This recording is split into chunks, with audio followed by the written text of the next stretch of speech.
Bonjour à vous tous qui êtes fidèles à ce nouveau rendez-vous de Maman Justine vous parle. Je suis ravie de vous retrouver et vous remercie d'avoir été nombreux à me suivre la semaine dernière. Lelo lisusu bandeko na ngai na yeli bino na munoko na biso ya lingala po tobeta masolo. Mikolo eleki bino moko bomoni makambo ezalaki mingi ngai nakangi masolo mibale oyo nalingi penza nalimbola bino lelo.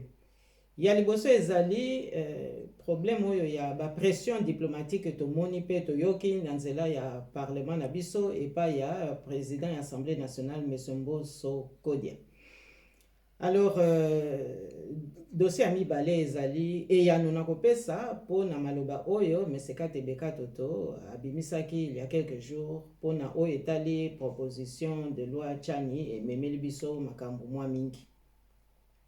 Sikoyo mpona oyo etali ba pression diplomatique ya liboso nga na koloba boye mese Mboso azali wana président assemblée nationale mpona kokamba assemblée nationale mpona ko diligenter ba requête oyo nyonso to eza kosengaka tozala na mibeko mpona kogere ba parlementaire mpe na kolendisa bango basala mosala na bango.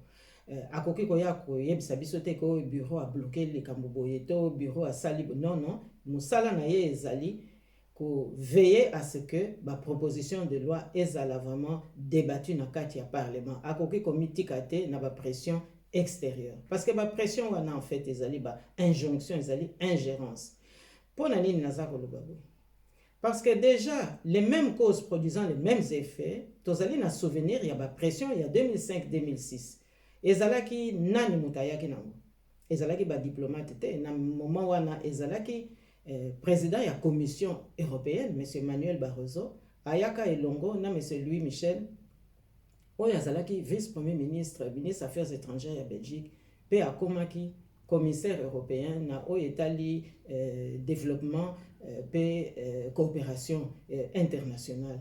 Alors bayaki kosani bayaki kosala pression na parlement na biso po ba parlementaire oyo bango bayebaki déjà que bazwaka corruption à partir à San City po bandima mibeko oyo bango bakoya nango, c'est-à-dire bandima fraude oyo koya na ba élection ya 2006.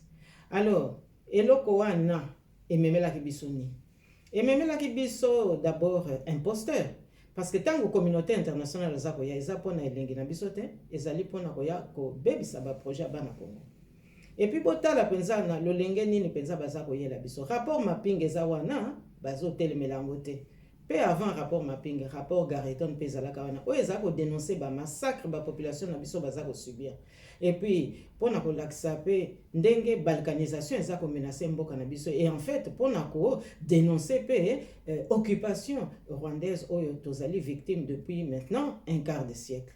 Bayaki nde pona kokipe kaka makambo ya fraude électorale, makambo kaka ya Rolanda ba injonction wana. Alors na 2006 toyaki komona nini résultat ezalaki ke baye kotiela biso mopaya na mutu mboka, et puis baye lisusu kotinda kaka ba parlementaire wana basala constitution mosusu oyo elongoli 2 tours na présidentielle pona tokende ko élire mutu akokamba mboka na un seul tour. Elingi koloba ke même mopaya aya ata na 12% akokamba mboka, mais mboka lokola ya Congo tokoki suko ndima makambo ndenge wana te. Alors eyaki lisusu komema nini? Eyaki lisusu komema ba interférence na kati ya armée, ba mixage nyonso wana ezalaki po baya kosopa bapaya na kati ya ba institution na biso oyo eye kobota infiltration. Donc tokoki kondima ba injonction wana te. Alors nga nakanisi M. Mboso akozala na devoir pe ya kosadresse na ba instance nyonso internationale aloba nga na ye kozwa ba visite ya ba diplomate étranger baza koya kosala pression na kati ya parlement ya mboka na biso, un pays souverain. Est-ce que bino kuna bosalaki délibération po baya ko bousculer biso, baya ko pekisa biso to sala devoir parlementaire na biso wana ezali exigence peuple congolais na article 64 bokotelemela yango M. Mboso pote a dévié à la proposition de loi masolo ekota na kati ya parlement.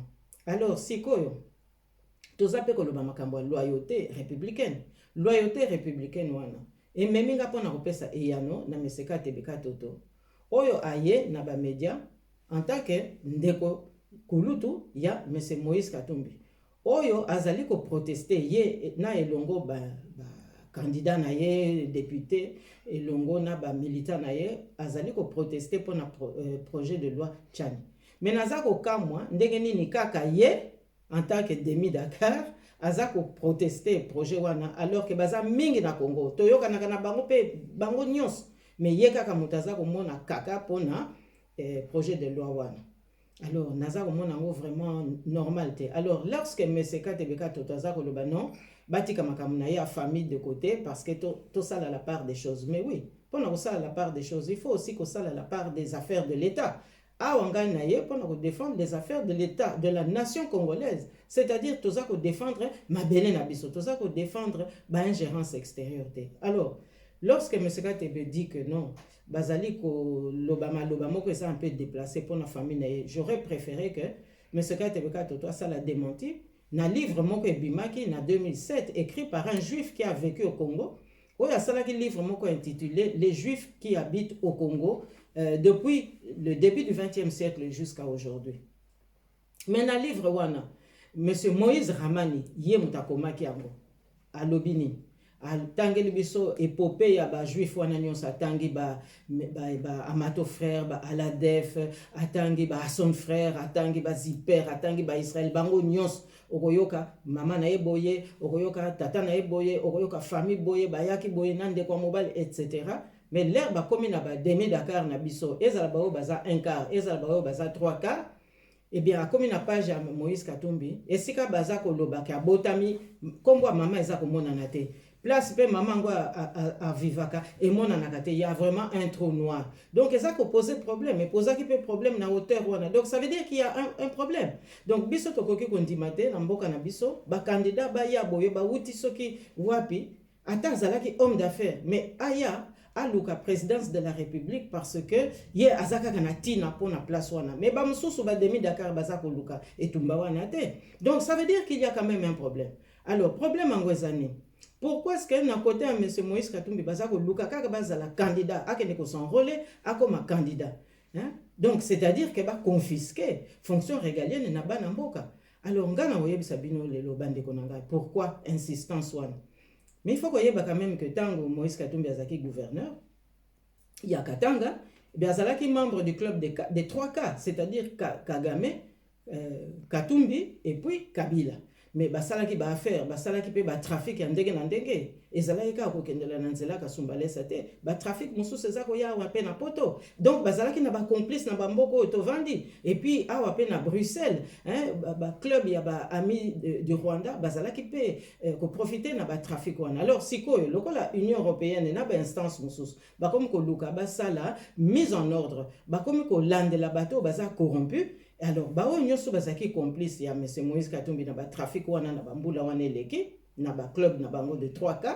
Eh bien, bah comme siko ko luka ndenge nini ba ko bata ndenge nini ba ko se protéger. Alors, la seule solution ezalika kake Moïse Katumbi a comme président de la République démocratique du Congo, pourtant wa kozwa immunité wana aye basiko ko beta masolo pour na ko protéger bango. Donc en fait, candidature ya M. Moïse Katumbi vu sur cet angle-là, et ça pour l'intérêt peuple congolais, et ça pour protéger les complices, les trafic de toutes sortes. Alors, parce que la République démocratique du Congo n'a pas vocation à être un pays source de feu.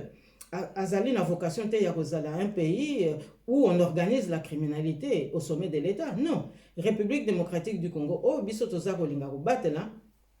Ezalimboka oyo il faut rayonner penza kimia na kati ya Afrika et pe ça pe espérance na kati ya bana Congo poto yeba ko construire mboka na biso. Donc yango wana bango bazako insister. Donc biso toko kondimate yango nga nazoloba awa ngai l'air nazako ya ko bundela Congo, c'est parce que nazali dépositaire parmi quelques autres, il y a patrimoine, il y a héritage, il y a indépendance nationale, il y a République démocratique du Congo. Donc, Toko Tika Timbo Kanabiso, ça l'a pris en otage parce qu'à un moment donné, Batuba Salaki Mbeba, Siko Baebisu Tendenge Nini ba se protéger, Balingi Siko Yoba homologué immunité, Oyo Bazalaki Nango toutes ces années, mais au détriment et aux dépens du peuple congolais. Ça, nous ne pouvons plus l'accepter.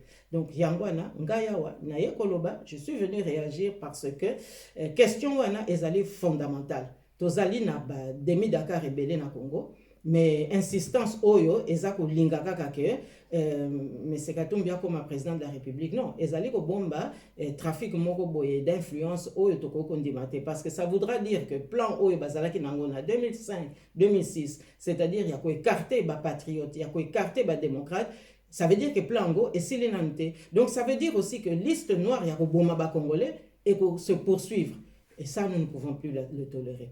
Voilà, bande konangai. Ma solo est belé. Ba détail peut être belé, mais tant ezamu kuse ngonga ese beti nakanisi toko suki sawa pona lelo. Nzamba pambola bino. Nzambe pe abate la mboka na biso. Toko mona na pe toko solo la na mikolo ya.